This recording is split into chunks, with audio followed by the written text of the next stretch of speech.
Welcome, everybody. It's a great pleasure to welcome you on the next Frogeex Green Tech Lives episode. Today we have, like a series, we're rolling.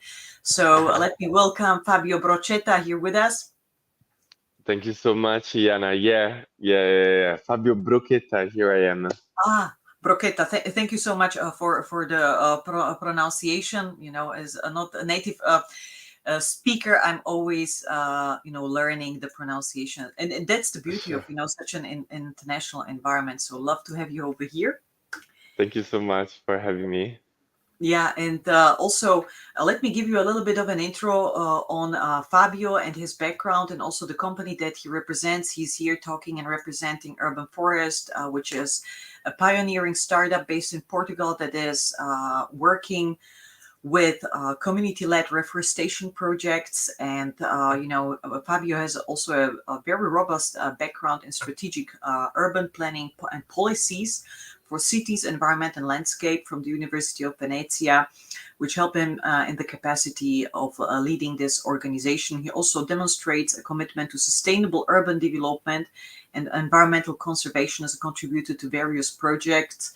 Now, I know, Fabio, and maybe you can tell us a little bit more in the talk today, more about the projects that were also in the context of cultural and creative funds, partnerships, and also many sponsorship initiatives, all connected to urban sustainability. So with Yes, this, sorry, thank you so it's a much, fast intro. Anna. That's okay. Thank you so much. I think you've been like very exhaustive. I'm gonna go into details of some of the things that you mentioned. Mhm. Indeed, like I have a background as an urban planner, so this is what I've been studying like most of my life. I finished my master, I graduated, and then I started with not exactly right after that, but already like it's 2 years now that I work within the environment of Urbem Forest. So Urbem Forest, as you rightfully said, it's a startup and Portugal's first environmental NGO that brought the Miyawaki afforestation methodology to Portugal. So the method that we developed around that is called fast forest. So this method allows us to create Miyawaki-inspired mini forest within the context of cities, so that we can work and accomplish on our goal, which is ultimately bring back biodiversity to city, but also doing it with the help of local communities and also like with the involvement of them since the first stages of the inception of each of our project. So this is like the capacity within which urban operates in the context of cities. At the moment, we are Portuguese NGO, so we're based in Lisbon. Two of our projects, the first two forests that we created in Portugal are in Lisbon, and people that are connected from Lisbon can go and come to visit us in Parque de Bela Vista. It's the second biggest park in the city. So our project like came out of EU Connexus Fund that has selected a number of cities in Europe and in South America to develop nature-based solutions to improve the quality of life of people, but also, to restore natural ecosystem. So we decided to join this mission and apply this methodology, which initially is exactly stating this, so to bring back natural ecosystem to the cities and connect it with the local community. What we did, like we took some distance from the original Miyawaki methodology because, of course, we needed to reapply and readapt some of the biological and ecological criteria to this context, and this maybe like our biologists have more knowledge than me, but definitely like what have been key since the beginning of the project is really like the management hand to hand of the forest, really like from the inception to the final creation to the plantation, and maintenance, in the long term. And one of the things that I've been doing like the most within urban is really like engage the community engagement. It was one of the first tasks that I took over within this organization, and now I'm the head of funding and partnerships. So I'm really like trying to apply for, trying. I'm applying for grants and application at the European and national level, and I'm also like sealing some significant partnerships, not only at the local level, but also at the international one. Once again, to really like expand our organization. So we tested the idea. So our forests are growing. They have survived severe droughts in Portugal and extreme events during the winter in the past few years. And they're growing. We have like a very successful survival rate. And yeah, we're ready like to expand it now in Lisbon for the next season. We have 3 more forests that are going to be planted, um, two local parishes, of the city, and the third one with the Portuguese Environmental Agency. So it's going to be fundamental for us, to do a successful project also like with them, because they work closely with the Ministry of the Environment. And of course, it would be an honor for us to be endorsed by them already. Like they're supporting and like willing to receive one of our forests within their premises. So we're very excited about that.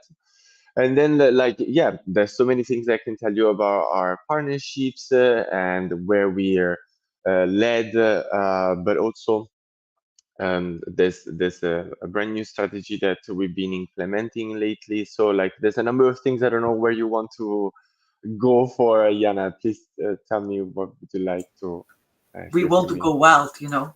Yeah, so let's go. We want to go wild for Let's sure. hear everything. So no, I mean, it's like listening to music when I hear you speaking. We at Frogeex, our motto is being connected to nature. We love this nature-based solutions, elements, and many times, that's the gap, that's the missing factor. There is a lot of technological, super innovative solutions, and then you completely Mm, forget about the natural benefits, which are usually much more cost efficient. I mean, now you may need to invest, like short term, you have some investment, but long run, it's for yeah. sure paying off. So let's go maybe step by step. Could you tell us more about like the basics of Miyawaki forests, or the method that you apply? Maybe some slight differences that we just understand, and then based on that, can ask some more questions on also from the audience. Everybody watching the stream on Facebook, YouTube, and LinkedIn, you're more than welcome to kind of drop in your questions, observations, or experiences. Love to hear your Yeah. thoughts. Yeah, absolutely. So, like, as I say, like, we have now a number of organizations that are operating with this methodology in Portugal, which is very successful, because I think that the more we can create and collect data on a methodology of this kind. So, just to sum it up very quickly for the audience, the methodology implies the strict selection of endemic species. For who doesn't know what endemic means, it means for like native species. So it's very important to collaborate with scientists and local biologists that can like provide this knowledge, So like a strict selection of native plants help um, with the application of a dense type of plantation. So usually we plant between 3, 4 to a max of 6 plants per square meter, which might sound a lot, but because the Miyawaki, it's a multi-layer forest. So basically like from shrubs to plants until canopy, we have all the different layers of what constitute like the natural succession of a certain context, like biological context. So basically, this is what the Miyawaki does. So speeds up the process of the ecological succession just by planting, like all the different layers of what a forest in a certain biome should have. So that, like, at least on the paper, like academics have been proving and reporting that the Miyawaki within 3 years can produce a self-sustainable forest, which is quite an achievement, because also like this means that we are delivering not only biological and ecological efficient type of methodology, but it's also cost efficient, because if you think that this is one of the biggest costs of cities in our case, like this is the context of our intervention. Cities always struggle like in the long term to maintain their greenery. So the Miyawaki forest, when implemented correctly, like within 3 years can provide a forest that has a very minimum type of maintenance, and also the irrigation is really like it's maintained to the minimum level, so that like in the face of the climate difficulties and challenges that we are facing already, and they're going to be even more heightened in the next years to the decades to come. Like I think that a methodology that can provide a self-sustainable forest within 2 years is much more, of course, is much more efficient and cost effective. Um, so this is the promise. As we say, we are testing this methodology in Portugal. So far, I can say that the maintenance and the irrigation, especially on the first one, which was planted already 1 year and a half, almost, so almost 2 years ago. So like we already have some results. We produced some reports about it. But I can tell the maintenance is already reduced significantly, and now we want to see like in 1 year and a half or more how is it going to look like. But we can say that the trajectory is mostly going there, and then we'd be happy to report all the data and see what's the result, because we are testing this in Portugal, and this is why also we're structured as a startup, but we are an NGO, because usually NGOs, they're called to solve problems that don't have a solution yet. So until now, we haven't failed. We're gonna be proud of failing if ever it happens, but for now, like we're very glad that this methodology allowed our plants and trees to resist to the extreme weathers we've been experiencing. Wow, so this is really encouraging data that you share, and also definitely, we are in contact. I mean, apparently, also Urbem Forest is a partner of the Frogeex network. So we are very proud also to kind of expand this the segment. Let's be very like what is business? We use business terms now. A segment of regeneration, a rewilding, a restoration It that we is. want to kind of open up for implementation. You mentioned in the premises of either governmental bodies. A perfect actually opportunity. We have a lot of resorts that have beautiful parks. Many times it's very artificial, high maintenance, high water demand. I mean, in Portugal, Spain, we talk about like critical elements. We saw the summer; it was a kind of nightmare period from April. In September, we look forward. Yeah. We have now a heat wave again in Switzerland, for example, or the kind of part of Europe. But it's certainly an element that is very good to hear about, to test, and to see results, so we can learn and expand as needed. No. On Now, that, I can add, Jana, because I've been connecting with a lot of projects that operate at the same in the same way in Europe. And like, I would like to invite anyone from the audience that is running a project of similar kind, that like really like to share whatever data and information, because I've been talking with another company that has been implementing more or less the same methodology in France. And really, like the collection of data and the share of results is super important to understand how we can learn from mistakes and like previous experiences.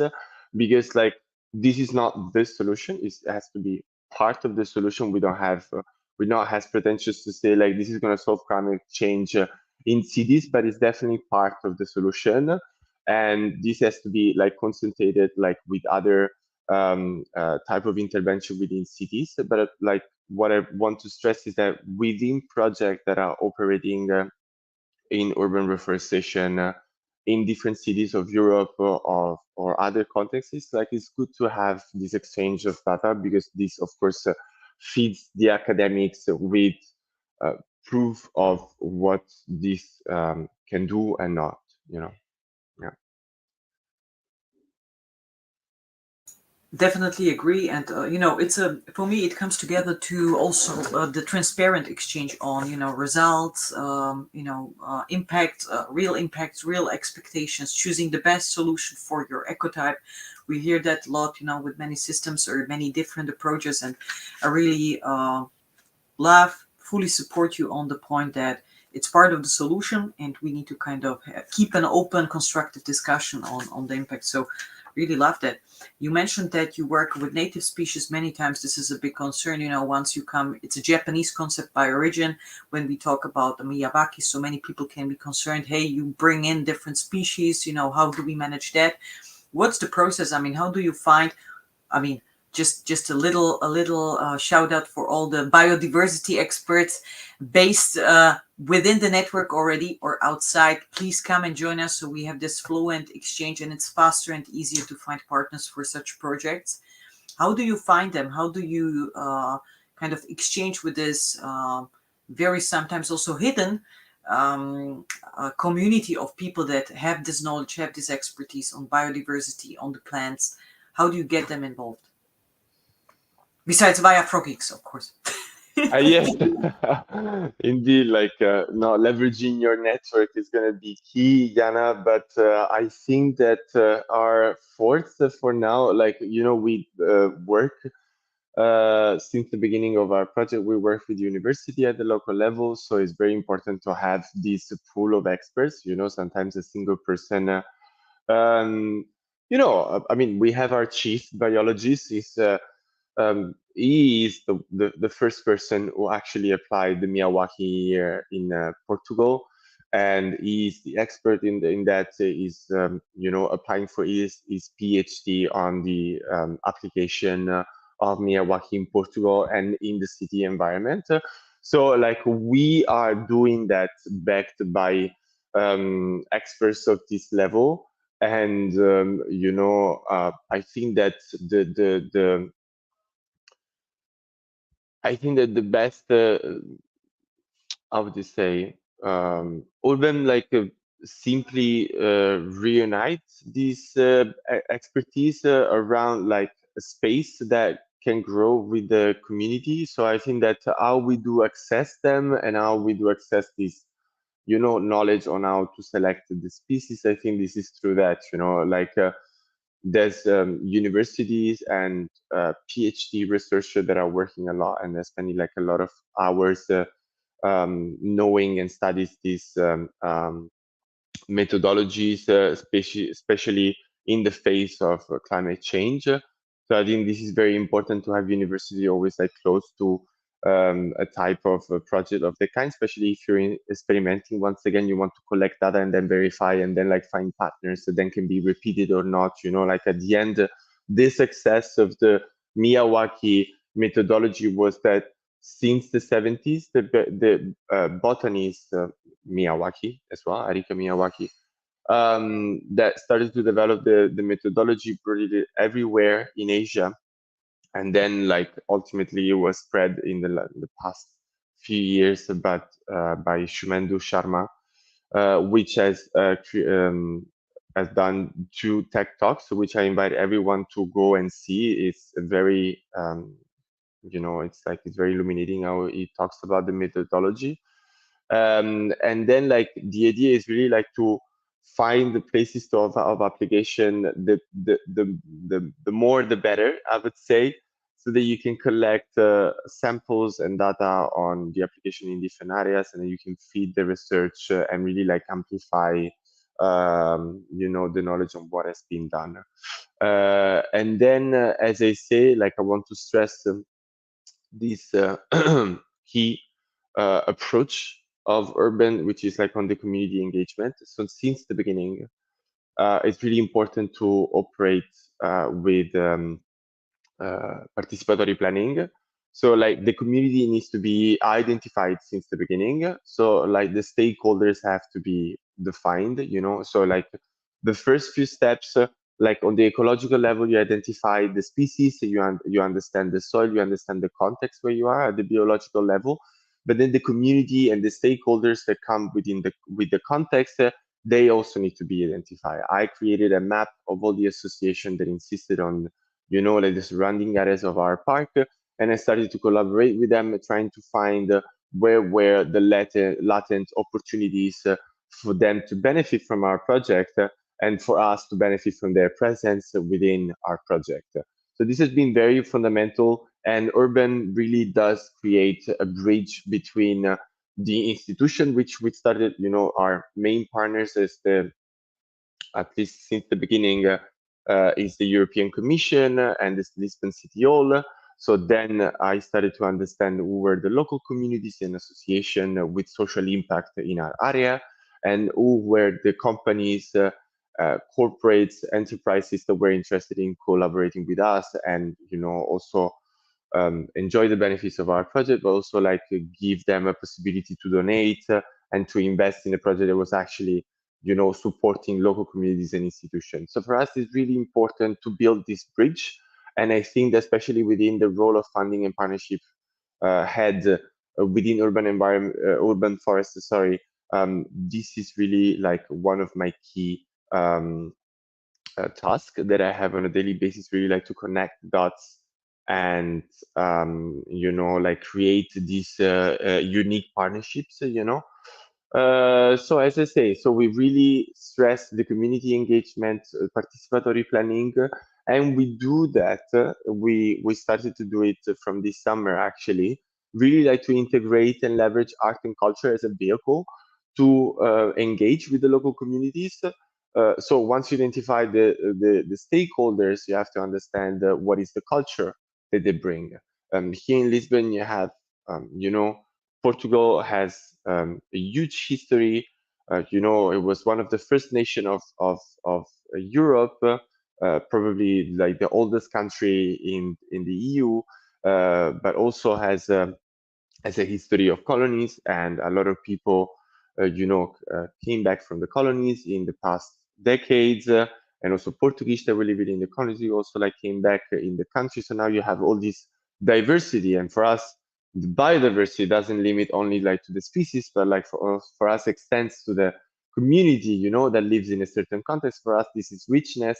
And when I went, like and make this survey, this like census, let's say, of all the local groups, association communities, I found out about like Cabo Verdean, Hindu communities, like Portuguese communities, like, and this is really like how we believe our forest needs to be used as a social aggregation space. At the end, we decided to intervene within the context of the cities, and I can't help myself for being an urban planner to think that this space, though it's a green space, it is a square, it's a public square, and it needs to be used, by the citizens. It's for everyone and has to represent everyone, like through this connotation of green, natural green space that is actually, reconstituting a natural ecosystem. So this is really like our goal, our mission. This is how we hope our forest can be used, and it's been like great because lately we had the I'm gonna say it's called Batucadeiras. It's a call of it's a work. Sorry, it's a group of local women from Cabo Verde. They came and they play their traditional music on our forest, and it's been like such a beautiful moment of connection. And so once again to demonstrate that we're not only planting trees, so we're going above and beyond that. We're involved in the community, and this is key. It's key because it's going to ensure, at least this is what we believe, it's going to ensure the long-term sustainability of this project. In 30 years, these trees most probably are going to be still there if there's a community that cares about that.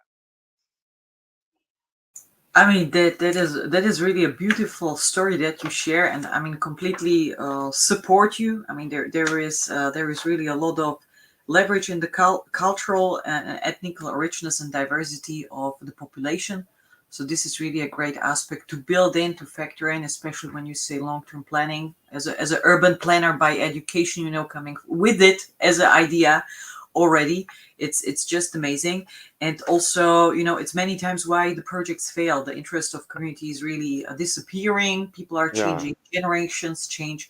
So that's how you make it self-sustaining. Yeah, creating these elements, the structures, and reinventing how it can be used. And you know, absolutely hear what you're saying with a public space being not only some cemented squares where kind of you have some lamps and that's it, maybe New Year's Eve, but really creating a space where people can gather, enjoy, celebrate, and just and also benefit from all the pluses like increasing property value, apparently, ecological impacts, noise protection, green well-being. I mean, we have all the lists of the environmental services. So it's really a great approach. Now, let's go a little bit more into the technical part of a forest. So what would be like the optimal conditions? Because we have many underutilized urban spaces, many much potential to revive, to, kind of put this green filter on. What's the optimal conditions for an urban forest, fast urban forest to be planted? So I mean, like optimal conditions, I don't know about that. Sorry, Anna, but so We the are way honest, that very good. I don't know what is that. I don't Tell know. us There's what no you know. optimal community. It's like I'm gonna give our audience a little bit like of background on how it was like to start here in Lisbon. I think that Mhm. the municipality really needed to bet on us at the beginning, and fair enough. Like we're receiving this funds through the European Commission, and they allowing us with land and like as much help they could, and support to provide the space for our project. The piece of land they provided us, it was on a slope, and it was like really, really challenging at the beginning. But we did it, like we engineered the soil, we worked out what was the minimal like investment in terms of effort on how to arrange the soil for the forest to grow, and we needed to work with what we had. Then the second year, when the municipality realized that we were a serious group, we are like a driven organization, and we were there like to really commit to what we were saying, then they provided us an additional piece of land of 2,200 square meter, which then at the end we can say that it's probably the biggest Miyawaki inspired forest in Portugal to date. And so this is like a flat piece of land, and we collected the biomes that are the mostly representative of Portugal. There's like the northern part of Portugal is more related with plants that are belonging to the Atlantic type of climate. And then there's like the southern part of Portugal is more related to the Mediterranean type of climate. In Lisbon has is in the middle. These two climates like kind of like coexist and meet each other. So we have like this forest that is like divided in different biomes. Like we had our biologists doing the design. Um, so when it came to the technicality, as I say, there's no ideal space. You have to, I think it's very clever when you start a forest to do a pilot plot. It costs you nothing. It's going to be like a very it's going to take maybe a fifth or a tenth of your land according to what's the size of the original plot, and then you can test, you can even do like a number of iteration with different technologies, so to speak, in order to prevent the weeds to overcome and to take over the plants that you actually planted. You have to really like play with that. You have to be savvy, you have to be a good listener, and even better than a good listener, because like nature doesn't use words. You have to be a good observer, I guess, of the dynamics of nature. That's why you need like a good team of biologists that can recognize what are the dynamics and translate them for you. And then yeah, so I think that these are like the most technical parts of that concern the implementation of a forest. Then of course that's the selection of the species, the logistics that comes with it. I think there's like a number of details that I'm not gonna go through in this conversation, but there's like many things that can come up, like during a process of this kind. So like it's really important to, I mean, for myself as a manager, I needed to be like very agile into connecting like the different experts and really like to match all their insights into a cohesive project. I think this also like comes from my background in urban planning. You're always like a mediator within different expertise. Like it's a piece of land. The goal in the intervention is one. You have to direct all the efforts in the same direction.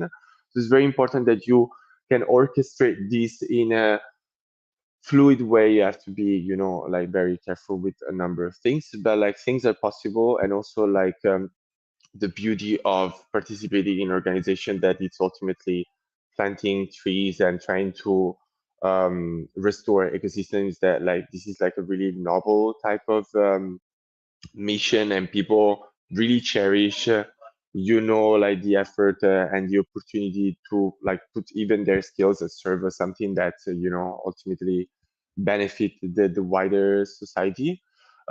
So yeah, I think that this is for the technicalities. Then like if you want, we can talk more about like also the technicalities of the social aspect.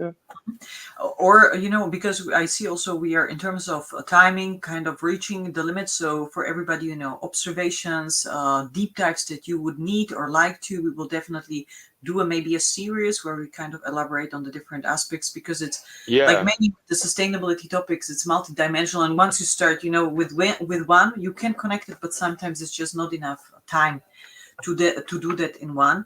I have for few sure. questions. I would Please. suggest to go as fast as we can through them, and maybe yes, no, if possible, that we kind of get the maximum out of Yeah, this session. absolutely. There are some indications when we talk about the minimum requirement for Miyawaki or Miyawaki inspired type of forest. 70 square meters. Is this correct? Less possible as well, according to your experience? No, not worth. We need more. What would be your take on that? So we decided for 300 square meter as a minimum of like for the fast forest, also because this corresponds more or less to 6 car parks, so which this is when we like we promote ourselves like the Miyawaki and the fast forest in general, because we're intervening in cities, and cities offers like as dense as concrete jungle, so like this methodology really like help like to take advantage of these tiny spaces. So like we compare it to 6 car parks because this is the minimum amount of space that we usually take, or that we can take advantage in cities, like to create a forest. So this is very clear, and like it's it can be remembered very easily. 6 car parks, that's the minimum size. Do you also have the capacity, or yeah, would you have the capacity to then cover the full project? For example, there is the decision we want to reduce car parking in the city, other modes of transportation, the whole story about Hmm. mobility. There is this spot for you. Do you have the capacity to then kind of change the environment, or do you use it as spot? What's then the situation? How do you So work with the space? S- Yeah, so something that I hope I mentioned earlier. So like the distance that we took with the forest methodology, the fast forest methodology, is that like not only our forest works on their own as like biodiversity hotspots in the city, but they work in a connected network of different forests that possibly in the realm of the city can work as a united system, as a green infrastructure, like a green corridor of sort. So this is very important for us. This is what we try to do. So not only like mini forests that are isolated, but they can work as a system. So within this system, of course, the sustainable mobility is very important. Lately, I've been applying for a huge fund for 5 millions, that can, reconstitute like big infrastructure within cities. So I'm doing this with the urban authorities here in Lisbon. And of course, within an investment of 5 millions, you have to consider that like this not only is going to be for planting trees or like do like a green infrastructure, but also like ensure mobility. So for this, I partner with complementary partners that have expertise in transport and mobility and sustainable mobility, especially, so to integrate these parts. So like urban forest, what brings to the table is the fast forest methodology, which is a Miyawaki inspired methodology for urban reforestation. This is our expertise. We bring the community engagement, participatory planning, and art and culture integration. This is what we minimally offer, and we bring as experts. Then, like all the rest, I like to work and cooperate with experts that have specific expertise in their field, so that this can be their part within like concerted project of a bigger size. Excellent, excellent, excellent answer, and also a lot of ideas that is popping up with this. So you mentioned some part in the dialogue, in the conversation today about Yeah. investment. How much is the like first consideration you prepare when you talk with a municipality or potential investor or partner in such a project? What's your advice or kind of takeaway for them? Is it like a large investment, or what would be the kind of recommendation for you or from you? Well, Sorry. like reforestation project are always like they've been tricky because they a lot of people, organization, even public institution, they want to do it because they can claim they planted like 10,000 trees. Like this is really good on the news, and it's been like serving like the political agenda of a number of people, I believe. But on the ecological side, there's always like a risk. Like like of course like compared to renewable energy or other like sustainable investments and projects, they have a risk because of course like a forest can put up on fire, like they can receive a pest, like it's maybe can be abandoned. So like within Urban, we've been facing all these problems and like integrating them so that we can, prompt it since the beginning and integrate this like in our since the inception of the project. So I think that the investment for a reforestation project, at least the 60%, it goes like at the beginning of the project. So like there's a lot of expense that comes at the beginning, and the results usually they come a little bit later. Like especially for big reforestation project of like several hundreds of hectares or thousands of hectares. But for mini forests, I think that what we keep is that the first 60% of investment is like definitely there. But then, like as we say, like in 3 years, you have a self-sustainable forest, and the price can vary. I don't think it's a huge investment if you think like um, as I say, like you have to invest a little bit more in the beginning, but then our methodology can help you save money than in the long term. So like in 2, 3 years, you have a self-sustainable forest. In 10 years, you have a forest that hopefully is going to look like a 100-year forest, because this is like we accelerate the natural forest growth of 10x. And we are proving it, like it's not 100% sure, but like we are on the way to prove it. So yeah, and the cost itself, I don't know if you're interested into having numbers, but this like can also vary, according to Always. the country. I know, Yana. I would say in average in Europe for a reforestation project of 300 square meter, you might need between uh, 15 to 20K. I mean, that depends really like on the activity that you want to include on the land possession, like how many trees are going to be bought, of how many are going to be donated. It's really like, until now I don't have a portfolio of forests as extent to say like, look, the cases at this type. We planted 2 forests in Lisbon. This is more or less what I can say, and this is what is minimal and viable to secure a forest that then is self-sustainable in 3 years. So like it might sound maybe like a big amount, but always consider that like 60% of that it goes like possibly in the first year and a half, and then like the rest is really like to maintain it until it gets to a point that he can just grow on his own. Mhm. I mean, it's first of all, appreciate you share with us some benchmark data that we have at least some orientation. When you factor in that you have a public service basically that you create or you kind of build up. You have experts that are kind of designing the concept first. You have people that either volunteer or kind of contribute, with the plantation, maintenance, and everything in the beginning. It's a lot of cost. It may be very, very reasonable for the number that you mentioned, and also, of course, the plants, etc.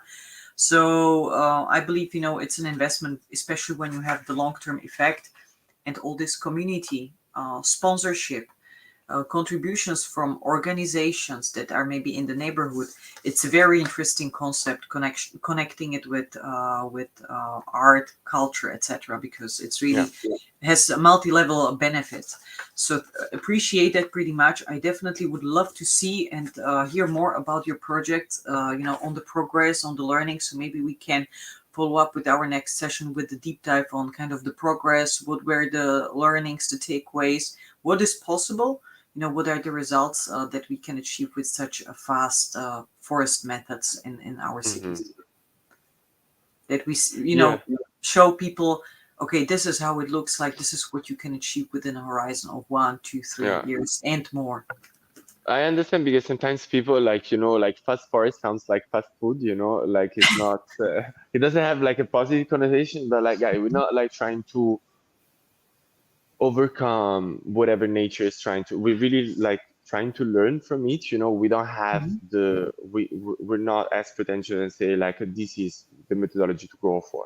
I had like a very great conversation with the CEO of this company in France where we really like, we didn't find that our approach, that we were all starting from the Miyawaki, but she thought like, oh, this, I think this could be done differently. We think this is different, blah blah blah.